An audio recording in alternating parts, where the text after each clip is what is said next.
Bismillahirrahmanirrahim. Alhamdulillah. Salatu wassalamu ala sayyidina Rasulillah wa ala alihi wa sahbihi wa wala. Setelah Rasul sallallahu alaihi wasallam diasuh oleh Halimatus Sa'diyah selama 4 tahun, lalu beliau pun dikembalikan sebagaimana kita sebutkan bahwa setelah terjadinya dibelah daripada dada beliau oleh malaikat Jibril, lalu dikembalikanlah kembali kepada pangkuan ibunda Rasul sallallahu alaihi wasallam, yaitu Aminah binti Wahab.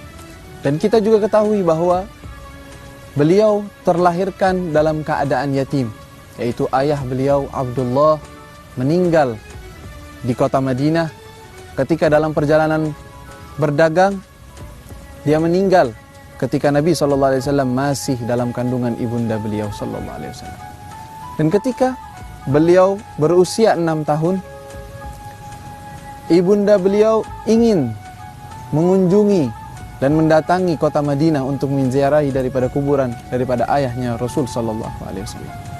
Dan dalam perjalanan tersebut, Sayyidatuna Aminah bersama baginda Rasul dan juga bersama Barakah Al-Habasyiyah, yang mana Barakah ini adalah salah satu pembantu atau budak sahaya milik daripada Abdullah ayah beliau, lalu diwarisi untuk beliau SAW, dijadikan sebagai pembantu. Bahkan beliau menyanjung daripada Barakah ini, menyebutkan bahwa Ummu Aiman atau nama lain daripada Barakah adalah Ummu Aiman, ummi ba'da ummi, kata Nabi SAW.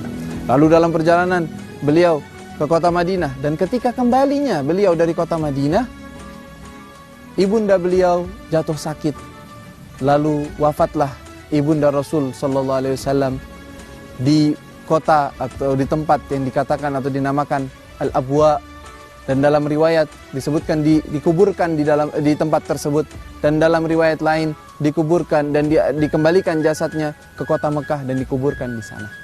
Bahkan ketika Rasul sudah melihat daripada tanda-tanda dekatnya meninggalnya daripada ibunda beliau, dan Sayyidatuna Aminah merasakan bahwa dia akan meninggal, dia menyebutkan kepada Nabi Muhammad beberapa abiyat syair pujian kepada Rasul, dan juga menyanjung dalam keadaan Nabi daripada kehidupan Nabi.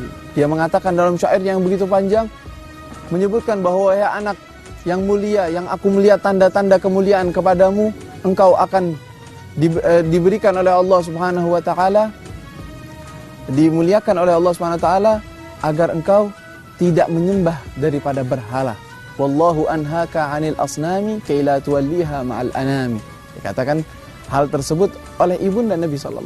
Lalu kembalilah Nabi SAW ke kota Mekah bersama Barakah Al-Habasyiyah atau dengan nama lain Ummu Aiman. Dan sampainya di kota Mekah, kembalilah Rasul SAW kepada asuhan daripada Abdul Muttalib, kakek beliau, yaitu Abdul Muttalib mengasuh daripada Nabi SAW dan sangat menyukai daripada Rasul SAW. Bahkan apabila Abdul Muttalib, yaitu Sayyidu Quraisy, ketua pemimpin daripada para kaum Quraisy, dia itu apabila duduk sering sekali bersandar daripada Ka'bah untuk duduk bersama orang-orang pembesar Quraisy. Dan ketika Abdul Muttalib belum datang, kadang-kadang Rasulullah datang dan duduk di tempatnya Abdul Muttalib. Dan ketika orang-orang pembesar Quraisy mengatakan, wahai anak yatim, pergi kamu dari tempat tersebut, Abdul Muttalib marah dan mengatakan, biarkan anakku duduk di situ. Ini anak akan menjadi orang yang besar, akan menjadi orang yang membawa sesuatu yang besar dan membuat perubahan yang besar di alam semesta ini, insya Allah. Begitulah daripada perjalanan Nabi SAW. Lalu setelah Abdul Muttalib merawat daripada Rasul SAW, pada usia beliau 8 tahun, meninggal pula lah Abdul Muttalib, dan beliau mewasiati kepada Abu Talib, yaitu paman sekandung daripada ayah beliau SAW, yaitu Abdullah, saudara sekandung daripada Abdullah, yaitu Abu Talib, diwasiati oleh kakek Nabi untuk dipelihara, untuk dirawat dan dididik. Maka dengan sangat gembira dirawatlah Nabi SAW dan berada dalam perawatan Abu Talib. Tetapi malah sebaliknya, yang mendapatkan keberkahan yang besar dan mendapatkan kelapangan dalam rezeki malah Abu Talib, karena berkatnya Nabi Muhammad SAW. Sebagaimana disebutkan bahwa beliau sebelum beliau merawat Nabi, beliau memiliki anak yang banyak.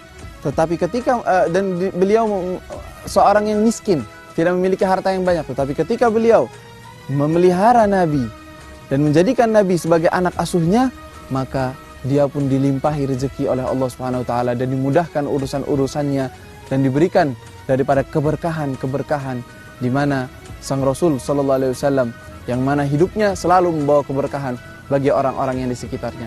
Wassallallahu ala sayyidina Muhammad wa alihi wa sahbihi wasallam walhamdulillahi rabbil alamin.